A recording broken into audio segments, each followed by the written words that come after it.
What's the mechanism? Why? Why is it that this debt has had this negative effect?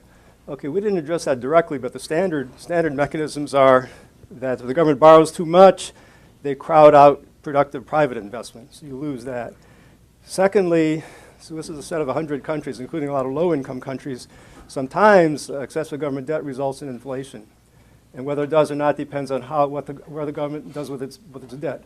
If they sell the bonds to their central bank pays for it with newly created money, this is equivalent to printing money, and that's where you get inflation. In the higher income countries, that hasn't been so common. Where countries have big bond markets like the United States. So if the new bonds are sold to the non-banking public, including not just Americans, but China, then you don't get this direct inflationary effect.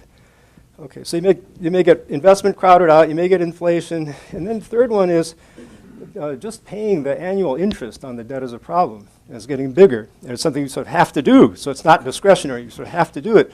And this item, debt service, interest, is getting to be one of the bigger items in the budget. So to the extent that you have that and it's non-discretionary, that could also crowd out even useful government investment projects. So probably some combination of those things are bringing out the negative aspects of debt.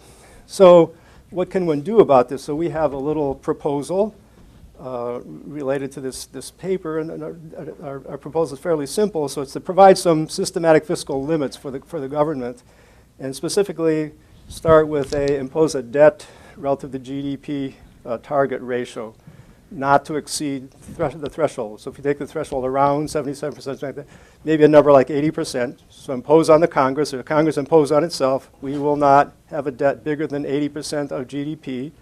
That's the beginning, and that's to protect you against negative effects on growth.